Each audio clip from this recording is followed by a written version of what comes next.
Racist cop slaps elderly black woman. FBI, son walks into the courtroom. Hello everyone. Before we begin today's story, I have a small favor to ask. Please hit subscribe and turn on the notification bell so you never miss our channel's new videos. It's quick, free, and the best way to support us in bringing you more dramatic stories. Your support means the world to us. Where are you watching from?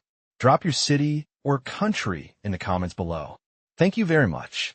Now, let's get back to the main story. It was a scorching hot afternoon when the peaceful streets of a small town were shaken by an event that would soon capture national attention. The sun beat down on the cracked sidewalks, casting long shadows under the sparse trees lining the streets. The calm of the day was shattered by the loud echo of a confrontation. Mary Johnson, a 72-year-old black woman, was quietly walking down the street when she was approached by a police officer, Officer John Miller. Officer Miller was known for his aggressive tactics and had been involved in a series of controversial incidents. As Mary continued walking, unaware of the officer's presence, he ordered her to stop. "Ma'am, I need to speak with you," he said, his voice stern. Mary, slightly confused but not intimidated, kept walking. She had no reason to think this was anything more than a simple interaction. She had seen police officers around the neighborhood before, but nothing had ever happened like this. Without warning, Officer Miller grabbed her arm, pulling her back with force. Mary, startled, tried to pull away. "Let me go," she exclaimed, but her words were drowned out by the officer's increasingly aggressive behavior. At that moment, everything around them seemed to stand still. The heat of the day, the sounds of distant traffic, the birds that had been chirping moments before. Everything faded as Officer Miller's anger flared. In a swift and shocking motion, Officer Miller slapped Mary across the face. The sound echoed through the street, and for a brief second, it felt as if time had stopped. Mary staggered backward, trying to regain her balance, her face stinging from the unexpected blow. Her hand instinctively reached up to her cheek, but before she could react, a crowd had begun to gather, phones out, recording the incident. The officer stood there, his chest heaving, watching as the elderly woman slowly gathered herself. Mary, too stunned to speak, glanced around, looking for help, but all she saw were strangers with cameras, unable or unwilling to intervene. The scene was unfolding in front of a group of onlookers, many of whom were already shaking their heads, some muttering angrily under their breath. It wasn't long before the video of the incident went viral, sparking outrage across the country. The footage, which showed the entire exchange from start to finish, was shared by countless people who could not believe what they had just witnessed. As the video spread, it was clear that the narrative was being written, but nobody knew yet what the outcome would be. In the midst of the chaos, the one question on everyone's mind was, how could something like this happen in broad daylight, in a community where peace had always been assumed? The anger was palpable, but so was the sense of helplessness, as people wondered if anyone would ever be held accountable for the officer's actions. As the video of the altercation spread across social media, it didn't take long for the story to gain national attention. Outrage flooded the comment sections, with people from all walks of life expressing their shock and disbelief at what they had just seen. News outlets picked up the story, and the hashtag Justice for Mary trended for days. It was a moment that seemed to represent something much bigger than the isolated incident. The tension between law enforcement and marginalized communities, particularly Black Americans, had been simmering for years. But now, the situation felt even more raw and urgent. The footage of Officer John Miller's aggressive interaction with Mary Johnson was more than just a disturbing moment in time. It was a symbol of a larger issue that needed addressing. Meanwhile, in the courthouse, preparations were already underway for the trial. It wasn't just a case of assault or misconduct. This was going to be a battle for justice, a battle that many felt had been long overdue. The courtroom was set to be filled with tension as the accused officer and the victim would soon face each other in a setting that had the power to bring about change, or let the status quo persist. As the trial date neared, the media frenzy only grew. Interviews with community leaders, civil rights activists, and legal experts flooded the airwaves. Everyone had an opinion about what should happen next, but no one knew for sure how the case would unfold. The night before the trial, a sense of anticipation lingered in the air. People waited for the court's decision with bated breath.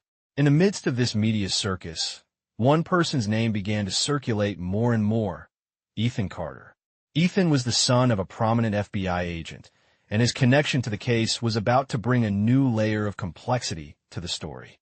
Ethan had been following the events closely, and his father's position in law enforcement had given him unique insight into the systemic issues within the justice system. Though Ethan had never been directly involved in cases like this before, his upbringing had instilled in him a deep sense of justice. He had witnessed firsthand the power and influence that the FBI wielded. He knew how the law worked, but he also knew how it could fail those who needed it most. On the morning of the trial, Ethan arrived at the courthouse, his heart pounding with the weight of what was at stake. As he stepped out of the car, the cameras flashed in his direction. There was no turning back now. He had already made up his mind. Ethan wasn't just there as a spectator. He was there to be heard, to stand up for what was right. He had made it clear that he intended to use his position to push for real change, to ensure that justice was served, not just for Mary Johnson, but for every person who had ever felt powerless in the face of authority. As Ethan walked through the courthouse doors, he knew the road ahead wouldn't be easy. But this was his moment to make a difference, to fight for the kind of world he believed in. And with each step, he felt the weight of history behind him.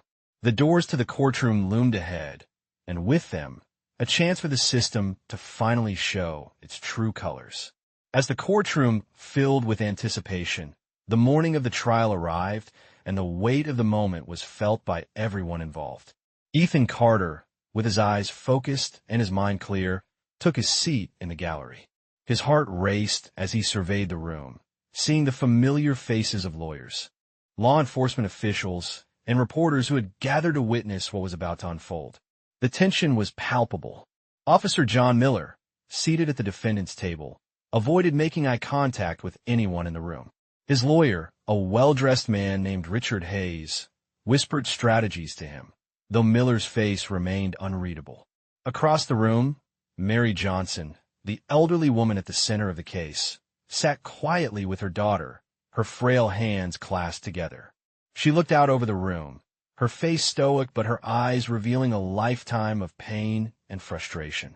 It was clear that this moment was not just for her. It was for every person who had ever been unjustly treated. The judge, a middle-aged man named Judge Samuel Taylor, entered the room and took his seat at the bench. The murmurs in the room died down as he called the court to order. His voice, steady and commanding, filled the space. "This court is now in session," Judge Taylor announced, and the room fell silent. The trial began with the prosecution presenting their case. The lead prosecutor, a woman named Jessica Green, was a sharp, no-nonsense attorney who had handled high-profile cases before. She stood tall as she addressed the jury, her voice firm and clear as she laid out the events that led to Mary's encounter with Officer Miller. She described how the officer had approached Mary, who was simply going about her day, and how the situation quickly escalated. The footage of the incident was played for the jury, and as it ran, the room became eerily still. Everyone watched as the video captured the moment Mary was struck. Jessica Green's voice broke through the silence, recounting how the officer's actions were not just a violation of the law, but a violation of the trust that the community placed in law enforcement. "This was not an isolated incident," Green said. "This is part of a larger pattern of behavior. Officer Miller has a history of aggression, and this incident was just the latest example." Across the room, Ethan watched intently. His hands were clenched, but his expression remained calm. He had seen enough. He knew what he had to do. As the day wore on, Ethan's presence did not go unnoticed. Many in the courtroom recognized him as the son of FBI agent Richard Carter, a man known for his commitment to justice. The media cameras, which had been focused on the trial, now turned to him, capturing every glance and every shift in his posture. Some wondered if Ethan was there simply as a spectator, but those who knew him understood that he was not the type to stay silent when something was wrong. The prosecutor continued, detailing how Mary had suffered not just physical harm, but emotional and psychological damage from the incident. No one should ever have to face this kind of treatment, Green said, her voice heavy with conviction. Especially not someone like Mary Johnson, who has lived her whole life with dignity and grace. She deserves justice. As the day drew to a close, Ethan stood up. He knew that his moment was coming. He had been waiting for this opportunity his whole life, and now he had the chance to use his voice in a way that mattered. He walked towards the front of the courtroom, the eyes of the entire room following his every move. The tension in the air was thick, but Ethan was resolute. He was not just the son of an FBI agent. He was a man who had his own beliefs about justice and the system. And now, it was his turn to make stand. Ethan walked to the front of the courtroom with a sense of calm determination. Every step he took echoed through the room, each one louder than the last. The gaze of the room was upon him, a mix of curiosity and anticipation hanging in the air. As he approached the podium, his heart beat steadily, a stark contrast to the chaos that stirred within him. He knew the importance of this moment, not just for him, but for Mary Johnson, for his community, and for the larger fight for justice. The judge, Judge Samuel Taylor, acknowledged Ethan's arrival with a nod. "Mr. Carter," the judge said, "you may proceed." Ethan took a deep breath and began. "Ladies and gentlemen of the jury," he began, his voice steady and clear, "I stand before you not as an outsider, but as someone who believes deeply in the power of justice and the law. I'm not here to tell you what to think, but to share with you my truth, the truth of what I have seen in my life." He paused for a moment, gathering his thoughts. "I grew up in a world where the law was supposed to protect all of us equally. But over time, I've come to understand that this isn't always the case. There are those who are treated differently, who are denied the very protection they should be guaranteed." His eyes briefly met Mary's, sitting quietly across the room, and for a moment, the weight of his words settled in. "I am the son of an FBI agent. I have had the privilege of seeing the system from the inside, understanding how it works, and how it often fails the very people it was meant to protect. But that privilege also comes with a responsibility to speak up when I see injustice. And today, I see injustice." Ethan's voice grew firmer. Mary Johnson is not just an individual. She is a symbol of so many others who have been silenced, ignored, or dismissed. She is the embodiment of the struggle for fairness in a world that sometimes chooses not to see the truth. What happened to her is a violation of everything we stand for. It is a breach of trust and cannot be ignored. The room was silent as Ethan's words hung in the air. The eyes of the jury were locked on him, some with their heads slightly tilted, others with an intensity that suggested they were hearing something they hadn't considered before. Ethan continued, his eyes now scanning the room. "I know what it's like to watch the system fail. I have seen it firsthand, and I have seen the pain it causes. But I also know that we have the power to change it. We have the power to make sure that justice is more than just a word, that it's something we all deserve." There was a brief silence before Ethan spoke again. "I'm not here to ask for leniency, for sympathy, or for anything other than what is right. I am here to ask for accountability, for Officer John Miller to be held responsible for his actions, not just because of what he did to Mary Johnson, but because of the larger message it sends. We cannot allow this kind of behavior to continue." He stood for a moment, allowing his words to sink in. The room remained still, the weight of his message settling over everyone present. Ethan turned slightly toward Mary. "Mary, you deserve justice," he said softly, "and we will make sure you get it." With those final words, he stepped back, his heart still racing, but his mind at peace. He had said what needed to be said. He had made his stand, and now, all he could do was wait and hope that the system would listen. The courtroom remained quiet as Ethan returned to his seat. The media cameras continued to flash, but in that moment, the story was no longer about the spectacle. It was about the message. Justice, at least for today, had a voice, and that voice was Ethan Carter. Ethan sat down slowly, his pulse still racing from the speech he had just delivered. The courtroom was heavy with silence, everyone processing the weight of his words. The eyes of the jury remained fixed on him, their expressions unreadable. Mary Johnson, who had sat quietly throughout the proceedings, now seemed more at ease, the expression on her face softening as she felt a sense of solidarity in Ethan's words. The room, once tense, now had a subtle air of hope lingering in the air. The defense team, led by Richard Hayes, was next to speak. The well-dressed attorney stood up and adjusted his tie, his demeanor confident as he approached the jury. "Ladies and gentlemen of the jury," he began, his voice smooth and composed, "what we have here is an unfortunate incident, yes, but an incident that has been blown out of proportion.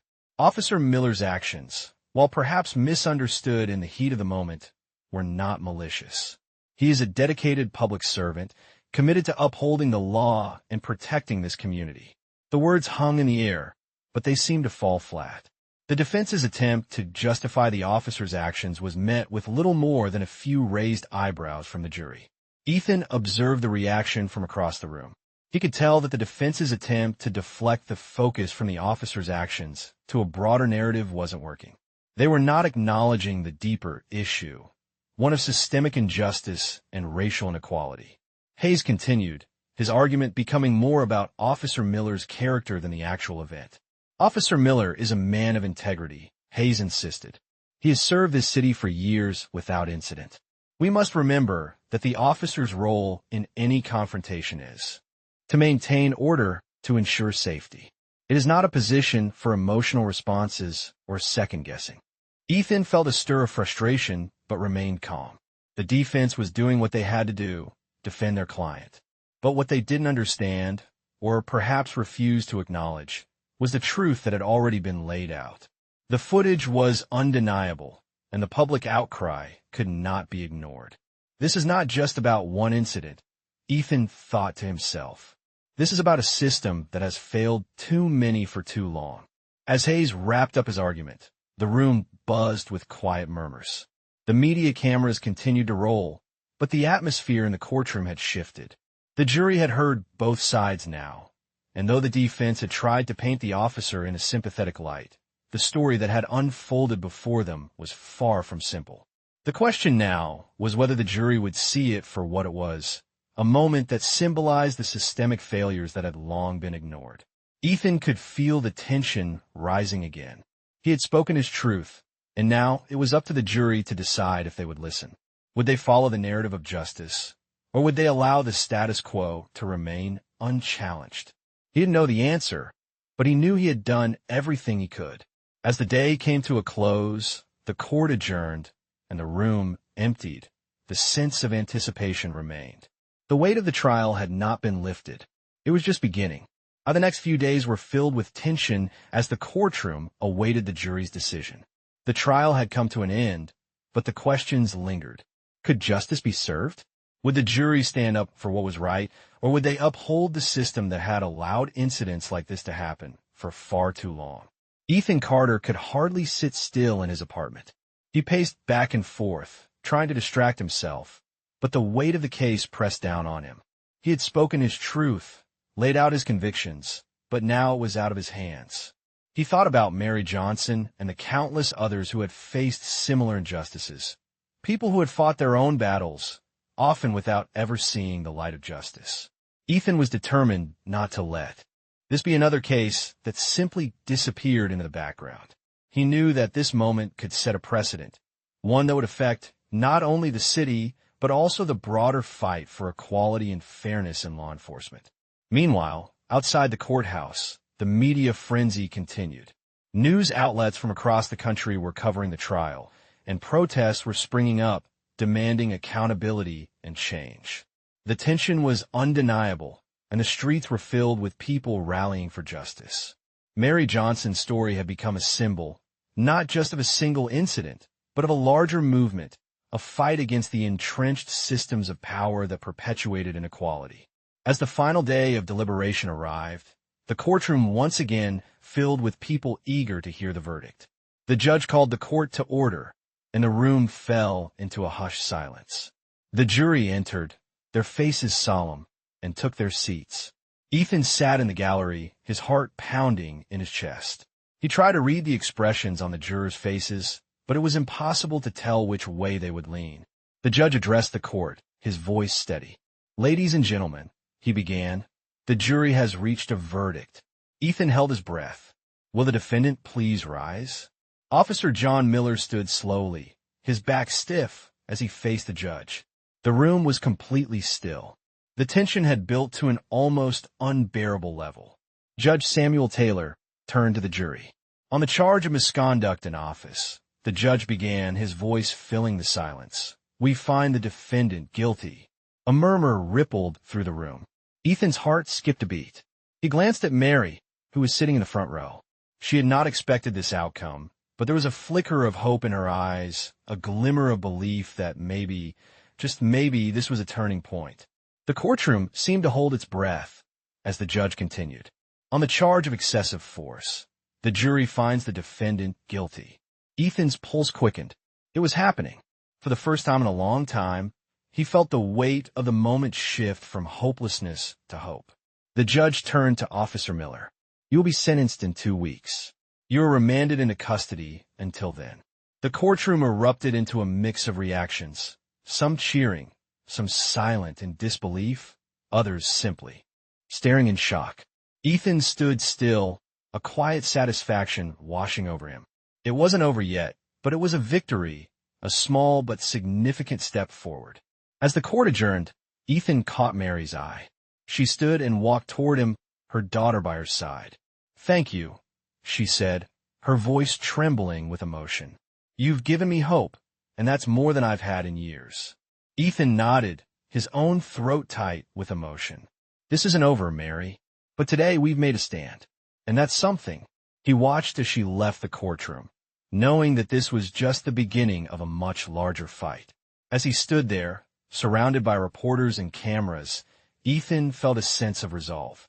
There was still much work to be done, but for the first time, it felt like the tide was finally turning. The weeks following the verdict were filled with both celebration and reflection. The community had witnessed a monumental moment in the fight for justice, but everyone knew that this was only a part of the larger struggle. The guilty verdict for Officer Miller was a breakthrough, but there was still much work to be done, especially in the broader context of police reform and racial equality. For Ethan Carter, the win had been a personal triumph, but it was also a reminder of the long road ahead. He had hoped that this case would spark a change, but he was realistic enough to understand that real change would require more than just one conviction. Ethan spent the next few days meeting with activists, discussing ways to use his platform for furthering the cause. He knew the case had brought much-needed attention to issues of systemic injustice, but he didn't want it to be a fleeting moment. He wanted it to have lasting impact. Mary Johnson, too, was trying to process the weight of the verdict. The relief she had felt in the courtroom was now mixed with a sense of uncertainty. Her life had been forever altered by the events that had led to that moment, but she also felt a deep sense of pride. She had stood up for herself, for her community, and now the world had listened. In private moments, she allowed herself to feel proud of what they had accomplished, but the work was not yet finished. Her phone rang one evening, interrupting her thoughts. It was Ethan. "Mary," he said, "I've been thinking a lot about what comes next. The victory in court is important, but we can't stop here. There's a bigger conversation that needs to happen. We need to make sure that we don't just have justice in one case, but in every case." Mary paused for a moment, reflecting on the truth of his words. "I agree," she replied. "This is just the beginning. We need to be a part of something bigger, something that can create real change, not just in the system, but in the hearts and minds of people." Together, they began to plan the next steps. They spoke with leaders in the civil rights community, organized town hall meetings, and worked with legal experts to draft policies that would address the root causes of police misconduct. It was clear that the road ahead would be long, and the challenges would be great, but the momentum of their victory had inspired so many people to join the cause. Across the country, people were marching, signing petitions, and demanding reform. Ethan and Mary knew they were not alone. Their fight had become part of a much larger movement, and while the journey was far from over, They could see the beginnings of real change on the horizon. The court case had been a turning point, but the true work was just beginning. With each step forward, they were building a foundation for a future where justice and equality were not just ideals, but lived realities. It was a long road ahead, but the progress they had made so far gave them hope. As the sun set that evening, Ethan stood outside his apartment, looking out over the city. The weight of the fight was heavy, but it was a weight he was willing to carry. With every voice raised in protest, with every person standing up for what was right, they were making history. And though it would take time, change was coming. The story of Mary Johnson, the story of justice, was far from over. The movement that Mary Johnson and Ethan Carter had sparked continued to gain momentum. What had begun as a single case of police misconduct had now become a nationwide conversation about justice, equality, and reform. People from all corners of the country were engaging in discussions about the treatment of Black Americans by law enforcement, and more importantly, how the system could be changed to ensure fairness for all. Town hall meetings were being held in cities across the nation, where citizens gathered to voice their frustrations and hopes for the future. Civil rights leaders, activists, and ordinary people who had once felt powerless were now speaking out, demanding change in a way they never had before. Ethan and Mary were at the center of it all. They traveled together, speaking at rallies and community forums, encouraging others to take part in the fight for justice. Though the journey was long and exhausting, both of them were filled with a sense of purpose. Each day, they saw more people joining the cause, and they knew they were helping to create something larger than themselves. As their influence grew, they found themselves being invited to speak with lawmakers, urging them to pass new policies that would hold police officers accountable for their actions. They met with members of Congress, sharing their personal stories and advocating for police reform. It was a struggle, but they were not backing down. The path ahead was still unclear, and the challenges were immense. But with every small victory, every policy change, every new voice joining the cause, Ethan and Mary knew they were making a difference. The moment they had experienced in the courtroom, when Officer Miller was found guilty, had been a turning point. But now, as they continued to push for lasting change, they understood that this fight was about more than just one case. It was about ensuring that no one else would have to suffer the way Mary did. It was about creating a system where justice wasn't just something promised, but something delivered. One afternoon, as Ethan stood outside a rally, watching the crowd of passionate faces, he felt a deep sense of pride. People had come together, united in their desire for a fairer world. The speeches were powerful, the voices were strong, and the message was clear. This was just the beginning. Mary, standing beside him, turned to look at him with a quiet smile. "Look at this," she said softly. "This is what it's all about." Ethan nodded, his gaze sweeping across the crowd. It was a sea of people who had been inspired to act, people who were no longer afraid to demand the change they deserved. For the first time in a long time, Ethan felt hopeful. The future was uncertain, and there was still much to be done, but the movement was growing. And with each passing day, they were moving closer to a world where justice and equality were not just aspirations, but realities. The fight was far from over, but in this moment, Ethan knew that together they had already achieved something powerful. The tide had begun to turn, and with it, a new chapter in the fight for justice had begun. The months following the rally were a whirlwind of activity for both Ethan and Mary. The momentum they had created wasn't slowing down, it was only growing stronger. Every day, more people were coming together, demanding that the systemic issues in law enforcement be addressed, and that justice be served for those who had been silenced for far too long. The movement was beginning to shift public opinion, and lawmakers were starting to take notice. But with every step forward, new challenges arose. The road to real reform was never simple. There were setbacks. There were moments of doubt. And yet, Ethan and Mary kept pushing forward. They continued to speak at rallies, to meet with leaders in government, to work with activists to create a national platform for police accountability. Their goal was clear, to ensure that the changes they fought for didn't stop with one case, with one victory.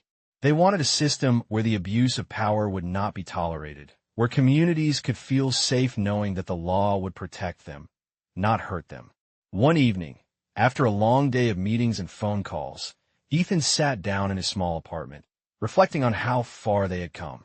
He thought about the trial, the victory in the courtroom, and how that moment had set everything in motion. But he also thought about the future and the many more battles that were waiting. Change would not come overnight. The system was complex, and those who had benefited from it were not going to give up their power easily. Still, Ethan had hope. The faces of the people who showed up at rallies, the messages from supporters, the momentum of the movement. It all fueled his belief that change was possible. In the meantime, Mary had been focusing on her own journey of healing. The trauma she had experienced was not something that could be erased with a verdict or with speeches. But she had found solace in knowing that her fight had not been in vain. She was proud of the work they were doing together, proud of the progress they had made. But there were days when the weight of everything felt heavy. Still, she remained determined. The voices of people like her, the people who had been ignored, oppressed, and hurt, were finally being heard. As the year came to a close, Ethan and Mary were invited to speak at a national conference on police reform. The event brought together lawmakers, civil rights leaders, and activists from across the country. It was a momentous occasion, and as they took the stage together, they were greeted with applause and cheers from the audience. Ethan began to speak first, his voice strong and unwavering. We are here today because we believe in a world where justice is not a privilege, but a right for all. We are here because we know that change is possible, but it requires all of us to stand together, to fight together, and to demand the world we deserve. He paused for a moment, looking out at the crowd, and then continued. The road ahead is not easy, but we are not afraid. We will keep pushing because we know that when we stand together, we are unstoppable. Mary stepped up next, her voice calm but filled with conviction. I was a victim of injustice, she began. But I'm not just a victim. I am a fighter. And I will continue to fight for myself, for my community, and for everyone who has been treated unfairly. The crowd erupted into applause once again. The energy in the room was electric, and as Ethan and Mary stood side by side, they knew that their fight was far from over. They had started a movement that had already begun to change the world, and together, they would continue to build a future where justice was a reality for everyone.